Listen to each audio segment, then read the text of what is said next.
ஓம் நமசிவாய நமக. தென்னாடுடைய சிவனே போற்றி, எந்நாட்டவர்க்கும் இறைவா போற்றி. அதாவது தாய் தந்தையராக இருக்கும் பெற்றோர்களுக்கு எப்பொழுதுமே அவர்களுடைய குழந்தைகள் எதிர்காலம் சிறப்பாக அமைய வேண்டும் அப்படின்னு ஒரு ஆசை இருக்கும். ஆசைப்படுபவர்கள் பார்த்திங்கன்னா அப்படி அவர்களின் எதிர்காலம் சிறப்பாக இருப்பதற்கு தேவையான அனைத்து விதமான நன்மைகளையும் செய்ய முற்படுவார்கள். அவர்களிடம் வருமானம் இருந்தாலும் சரி, இல்லை போதிய வருமானம் இல்லாவிட்டாலும் ஏதாவது ஒரு ரூபத்தில் பார்த்திங்கன்னா கடன் வாங்கியாவது குழந்தைகளின் எதிர்காலம் சிறப்பாக இருப்பதற்காக பல முயற்சிகளை எடுப்பார்கள்.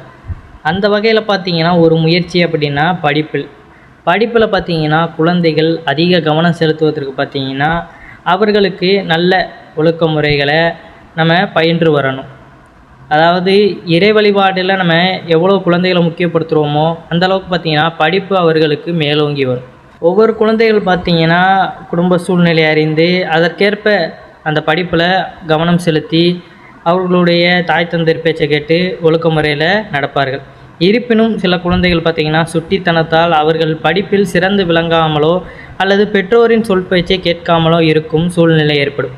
அப்படிப்பட்ட சூழ்நிலையில் குழந்தைகளால் பெற்றோர்களுக்கு பெரிய மன வருத்தம் ஏற்படுவதற்கு வாய்ப்புகள் அதிகமாக இருக்கின்றது. அப்படிப்பட்ட சூழ்நிலையில் நம்ம இந்த வழிபாட்டு முறையை மேற்கொள்ளும் பொழுது பார்த்திங்கன்னா குழந்தைகளுக்கு நல்ல ஒரு படிப்பறிவு வரும். அவர்கள் மீது இருக்கின்ற அந்த ஞானம் அப்படிங்கிறது மேலோங்கும் அப்படிங்கிறது தான் உண்மை. விநாயகரையும் பார்த்திங்கன்னா சிவபெருமானையும் எந்த முறையில் வழிபட்டால் குழந்தைகளின் எதிர்காலம் சிறப்பாக இருக்கும் என்று தான் இந்த ஆன்மீகம் சார்ந்த பதிவில் நம்ம தெரிந்து கொள்ள போகிறோம். நம்ம இறைவனை வழிபடும் பொழுது நமக்கு தேவையான ஞானம் கிடைக்கும். ஞானத்தின் மூலமாக பார்த்திங்கன்னா கல்வி ஒழுக்கம் எல்லாமே சேர்ந்தே வரும். அதனால தான் நம்ம இறை வழிபாட்டிற்கு முக்கியத்துவம் கொடுக்க சொல்கிறோம். சிறு வயதிலிருந்தே அந்த குழந்தைய இறை வழிபாட்டிற்கு நீங்கள் பழக்கப்படுத்தும் பொழுது பார்த்திங்கன்னா அந்த ஞானத்தால் ஒழுக்கமும் பெற்று அந்த குழந்தை எதிர்காலத்தில் சிறந்து விளங்கும் அப்படிங்கிறதா நிதர்சனமான உண்மை. அந்த வகையில் குழந்தையோட எதிர்காலத்திற்கும் படிப்பில் அதிகம் கவனம் செலுத்துவதற்கான வழிபாட்டு முறையை தான் நம்ம இதில் தெரிந்து கொள்ள போகிறோம். நம்மளுடைய சேனலுக்கு முதன்முறையாக வர்றவங்க சப்ஸ்கிரைப் பண்ணி வச்சுக்கோங்க. மறக்காமல் உங்களுடைய நண்பர்களுக்கும் இந்த பதிவானதை பகிர்ந்து கொள்ளுங்கள். முழு முதற் கடவுளாக விளங்கக்கூடிய விநாயகர் பெருமானை தான் நாம் பல வேண்டுதல்களுக்காக வழிபடுவோம். ஒவ்வொரு வேண்டுதலுக்கும் பார்த்திங்கன்னா ஒவ்வொரு நாட்கள் என்றும் அதே போல் அந்த வேண்டுதலுக்குரிய வழிபாடுகள் என்றும் பல இருக்கின்றன. அதே போல தான் சிவபெருமானை நினைத்து நாம் பல வழிபாடுகளையும் வேண்டுதல்களையும் மேற்கொள்ளும்.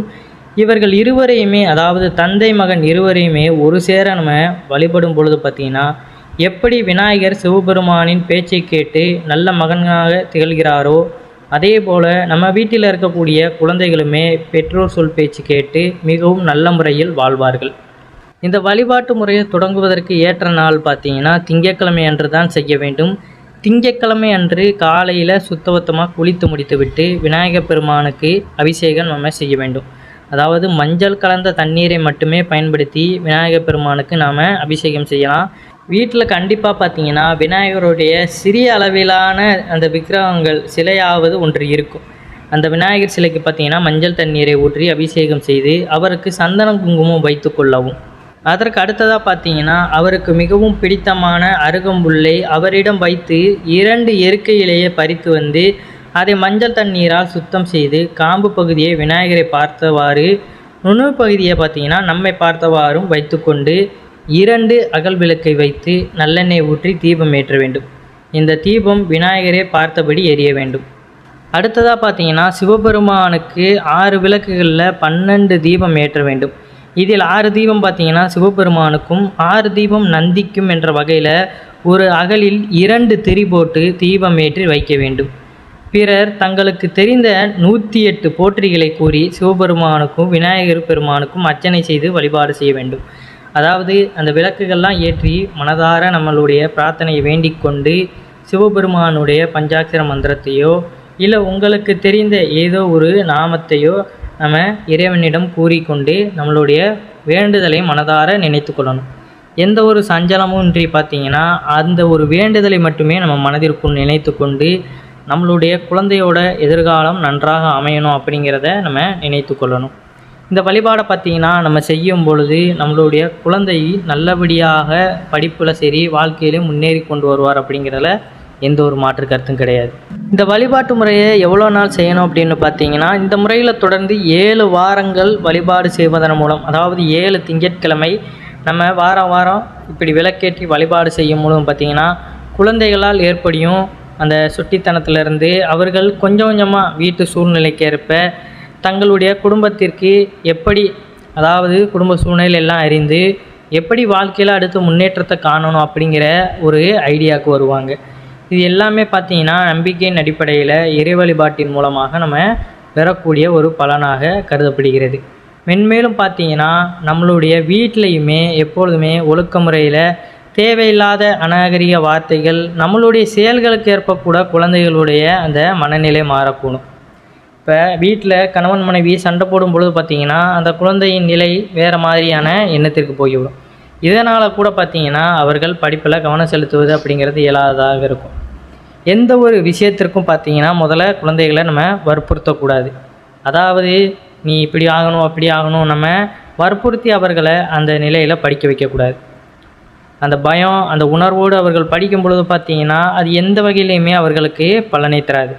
அவர்களிடம் முழுவதுமாக மனம் விட்டு பேசி அவர்களான வாழ்க்கையை எந்த வழியில் நல்ல முறையில் கொண்டு போகணும் அப்படிங்கிறத அவர்களிடமே நம்ம கேட்டறியணும். கண்டிப்பு இருக்கணும். அதே சமயம் பார்த்திங்கன்னா அந்த கண்டிப்பு அளவுக்கு அதிகமாக போகக்கூடாது அப்படிங்கிறதையும் நம்ம உணர்ந்து கொள்ளணும். ஏன்னா இப்போ உள்ள காலகட்டத்தில் பார்த்திங்கன்னா குழந்தைகள் கண்டித்தாலே தவறான பாதைகளில் தவறான சூழ்நிலையில் தேவையில்லாத விஷயங்களை ஈடுபட்டு வருகிறார்கள். அதனால தான் இப்போ இனி வருகின்ற காலங்களில் பார்த்திங்கன்னா குழந்தைகளிடம் நல்ல ஒழுக்கமுறையாக பயின்று விடுவது அப்படிங்கிறதே மிகவும் ஒரு கடினமான செயலாக தான் இருக்குது. படிப்பு, விளையாட்டு, ஞானம் இந்த முறைகளில் பார்த்திங்கன்னா சரி சமமாக குழந்தைகள் சிறு வயதிலிருந்தே பயின்று வரும் பொழுது எதிர்காலம் பார்த்திங்கன்னா உடல் ஆரோக்கியம், ஆன்மீகம் எல்லாத்துலேயுமே சிறந்து விளங்குவார்கள். எல்லாத்தையுமே கற்றுக்கொள்ளும் பொழுது தான் வாழ்க்கை முறையும் அடுத்தடுத்து அவர்களுடைய சந்ததிகளும் எவ்வாறு வளரணும் அப்படிங்கிறத அவர்கள் தீர்மானிக்கிறார்கள். நம்ம எல்லாத்தையுமே கொஞ்சம் கொஞ்சமாக நம்மளுடைய முன்னோர்கள் வழியில் நம்ம மறந்து வரும் பொழுது அவர்களுக்கு அது போய் சேராமலே விடுகிறது. அப்போ அவர்கள் ஒரு சிறு விஷயத்தை கற்றுக்கொள்ளும் பொழுதும் இது இப்படி இருக்குமா அப்படி இருக்குமான்னு அது அவர்களுக்கு தெரியாமலே போய்விடுகிறது. அதனால் உங்களுக்கு தெரிந்த எல்லாவற்றையுமே பார்த்திங்கன்னா அவர்களுக்கும் ஒழுக்க முறையில் நம்ம சொல்லி கொடுத்து வளர விடணும்.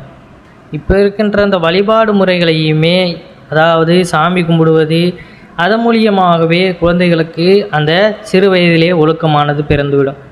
பெரும்பாலும் ஆன்மீகத்தில் குழந்தைகளுக்கு நம்ம ஈடுபாடு கொடுப்பது அப்படிங்கிறது கிடையாது. அதனால் அவர்களுக்குமே அதை சொல்லி கொடுத்து கோயில்களுக்கு நம்ம கூட்டிகிட்டு போகணும்.